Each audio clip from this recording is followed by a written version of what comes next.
தமிழகம் மற்றும் புதுச்சேரி சட்டப்பேரவை தேர்தலில் தென்னந்தோப்பு சின்னத்தில் களம் காணப்போவதாக அறிவித்த அனைத்திந்திய புரட்சித் தலைவர் மக்கள் முன்னேற்றக் கழக பொதுச் செயலாளர் புரட்சித்தாய் சின்னம்மா ஒத்த கருத்துள்ள கட்சிகளுடன் இணைந்து கூட்டணி அமைத்து தேர்தலை சந்திக்கப் போவதாகவும் தெரிவித்திருந்தார். மேலும் எதிரிகளையும் துரோகிகளையும் வீழ்த்துவது மற்றும் தேர்தல் செயல்பாடுகள் குறித்து கழக நிர்வாகிகளுடன் தொடர்ந்து ஆலோசனை நடத்தி வருகிறார் புரட்சித்தாய் சின்னம்மா.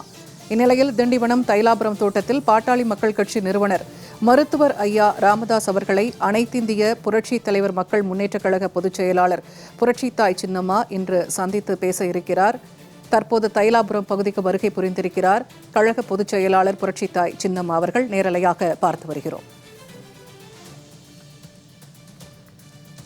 திண்டிவனம் தைலாபுரம் தோட்டத்தில் பாட்டாளி மக்கள் கட்சி நிறுவனர் மருத்துவர் ஐயா ராமதாஸ் அவர்களை சந்திப்பதற்காக தைலாபுரம் பகுதிக்கு வருகை புரிந்திருக்கிறார் கழக பொதுச் செயலாளர் புரட்சித்தாய் சின்னம்மா அவர்கள்.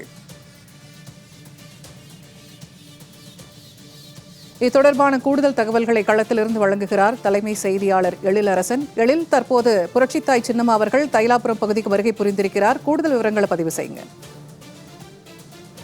நிச்சயமாக எதிரிகளை வேறறுக்கவும் துரோகிகளுக்கு பாடம் புகட்டவும் அனைத்திந்திய புரட்சி தலைவர் மக்கள் முன்னேற்ற கழகம் என்ற பெயரில் புரட்சித்தாய் சின்னம்மா அவர்கள் புதிய கழகத்தை நிறுவியுள்ளார். எதிர்வரும் சட்டமன்ற தேர்தலை மையமாக வைத்து புரட்சித்தாய் சின்னம்மா பல்வேறு அரசியல் வியூகங்களை வகுத்து வருகிறார். கட்சியின் பெயர், கட்சியின் சின்னம் உள்ளிட்டவற்றை கடந்த வாரம் அவர் அறிவித்தார். அவரின் இந்த அறிவிப்பு தமிழகத்தில் பெரும் அதிர்வலைகளை ஏற்படுத்தி இருக்கிறது. கட்சி தொண்டர்கள், பெண்கள், இளைஞர்கள் என அனைத்து தரப்பினரும் புரட்சித்தாய் சின்னம்மாவின் இந்த கட்சி பெயர் அறிவிப்புக்கும் அவரின் சின்னம் அறிவிப்புக்கும் ஏகோபித்த ஆதரவு வழங்கி வருகின்றனர். கழக தொண்டர்கள், இளைஞர்கள் என அனைத்து தரப்பினரும் சின்னம்மாவிற்கு நேரடியாக அவரின் இல்லத்திற்கே சென்று சின்னம்மாவை சந்தித்து ஏகோபித்த ஆதரவு வழங்கி வருகின்றனர். சென்னை போயஸ் தோட்டத்தில் உள்ள ஜெயலலிதா இல்லத்தில் அமைந்துள்ள புரட்சி தலைவர் மக்கள் முன்னேற்ற கழகத்தின் முகாம் அலுவலகத்தில் புரட்சித்தாய் சின்னம்மாவை தினந்தோறும் அலையலையாக, குடும்பமாக, கூட்டமாக, கடல் அலை என திரண்டு புரட்சித்தாய் சின்னம்மா அவர்களை கட்சி தொண்டர்கள், கட்சி நிர்வாகிகள் நேரில் சந்தித்து ஆதரவு நல்கி வருகின்றனர். இந்த நிலையில் எதிர்வரும் தமிழகம் மற்றும் புதுச்சேரி சட்டமன்ற தேர்தலை மையமாக கொண்டும் அந்த தேர்தலை எதிர்கொள்ளும் வகையில் புரட்சித்தாய் சின்னம்மா அவர்கள் பல்வேறு வியூகங்களையும் அதிரடி நடவடிக்கைகளையும் மேற்கொண்டு வருகிறார்.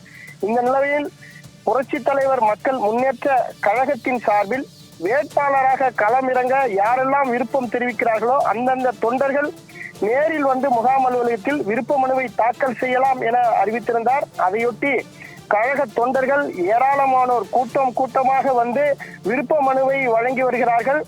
எதிர்வருகிற சட்டமன்ற தேர்தலில் புரட்சித்தாய் சின்னம்மா அவர்கள் கை காட்டுகிற வேட்பாளரை வெற்றி பெற வைத்து அவர்களை சட்டமன்றத்திற்கு அனுப்புவதே தங்களின் கடமை என அனைத்து தரப்பு மக்களும் தொண்டர்களும் உறுதி பூண்டிருக்கிறார்கள். இந்த நிலைமையில் ஒத்த கருத்துடைய அரசியல் கட்சி தலைவர்கள் மற்றும் அரசியல் இயக்கங்களுடன் தொடர்ந்து பேச்சுவார்த்தைகள் நடத்தப்படும். எதிர்வருகின்ற சட்டமன்ற தேர்தலை தீவிரமாக எதிர்கொள்வதற்கு நடவடிக்கை எடுக்கப்படும் என புரட்சித்தாய் சின்னம்மா அவர்கள் ஏற்கனவே கூறி வந்திருந்த நிலைமையில் இன்று தமிழகத்தில் உள்ள அரசியல் கட்சி தலைவர்களிலேயே மூத்த தலைவரும் சமூக நீதிக்காக பல போராட்டங்களை முன்னெடுத்த தலைவர்களில் ஒருவரான பாட்டாளி மக்கள் கட்சியின் நிறுவன தலைவர் ஐயா டாக்டர் ராமதாஸ் அவர்களை தியாக தலைவி புரட்சித்தாய் சின்னம்மா அவர்கள் தைலாபுரம் தோட்டம், திண்டிவனத்தில் இருக்கிற தைலாபுர தோட்டத்தில் உள்ள ஐயா ராமதாஸ் அவர்களின் இல்லத்தில் தற்போது நேரடியாக சந்தித்திருக்கிறார். இது மிகப்பெரிய அதிர்வலைகளை தமிழக அரசியலில் மிகப்பெரிய தாக்கத்தை ஏற்படுத்தி இருக்கிறது. அனைத்து அரசியல் கட்சியினரும் உற்று நோக்குகிற மிக முக்கியமான நிகழ்வாக இந்த சந்திப்பு மாறி இருக்கிறதை நாம் காண முடிகிறது. சற்று நேரத்துக்கு முன்பாக தைலாபுரம் இல்லத்தில் மருத்துவர் ஐயா ராமதாஸ் அவர்களை புரட்சித்தாய் சின்னம்மா அவர்கள் கழக நிர்வாகிகளுடன் சந்தித்து அந்த பேச்சுவார்த்தையை நடத்தி கொண்டிருக்கிறார். ஏற்கனவே அவர் அறிவித்திருந்தார் ஒத்த கருத்துடைய அரசியல் கட்சிகளுடன் தொடர்ந்து பேச்சுவார்த்தை நடத்தி எதிர்வருகிற இந்த சட்டமன்ற தேர்தலை எதிர்கொள்வது குறித்து வியூகங்கள் வகுக்கப்படும் என புரட்சித்தாய் சின்னம்மா அறிவித்திருந்த நிலைமையில் இந்த சந்திப்பு என்பது தற்போது நடந்து கொண்டிருக்கிறது. தைலாபுரம் தோட்டத்தில் உள்ள ராமதாஸ் அவர்களுடைய இல்லத்திற்கு புரட்சித்தாய் சின்னம்மா வருகை தந்திருந்த நிலைமையில் பாமக செயல் தலைவர் ஸ்ரீகாந்தி, பாமக கௌரவ தலைவர் ஜி.கே. மணி ஆகியோர் வாசல் வரை வந்து புரட்சித்தாய் சின்னம்மா அவர்களை வருக என வரவேற்று உள்ளே அழைத்து சென்றனர். அந்த இடத்தில் பாட்டாளி மக்கள் கட்சியினுடைய நிறுவன தலைவர் டாக்டர் ராமதாஸ் அவர்கள் இருக்கிறார். அவருடைய மனைவி சரஸ்வதி அம்மாளும் உடன் இருக்கிறார். மற்றும் புரட்சி தாய் சின்னம்மாவுடன் கழக முக்கிய நிர்வாகிகளும் இந்த சந்திப்பில் இடம்பெற்றிருக்கிறார்கள். இந்த சந்திப்பின் போது புரட்சி தாய் சின்னம்மா அவர்கள் பாமக நிறுவனர் ராமதாஸ் அவர்களுக்கு சால்வை மற்றும் பூங்கொத்துக்களை வழங்கினார்.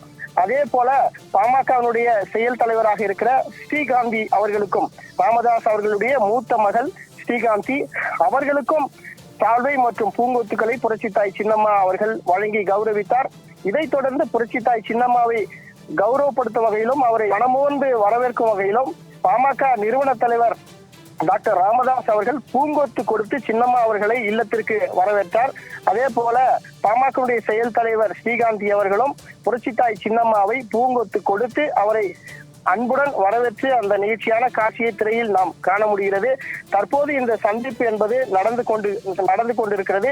இந்த சந்திப்புக்கு பிறகு இரண்டு தலைவர்களும் கூட்டாக செய்தியாளர்களை சந்திக்க கூடும், அதற்கு வாய்ப்பு இருக்கிறது என எதிர்பார்க்கப்படுகிறது. அந்த செய்தியாளர் சந்திப்பின் போதே இந்த சந்திப்பினுடைய காரணம் என்ன, அதன் நோக்கம் என்ன, என்ன இந்த சந்திப்பில் நிகழ்ந்தது என்ற தகவல்கள் எல்லாம் நமக்கு தெரிய வரும். பூர்ணிமா.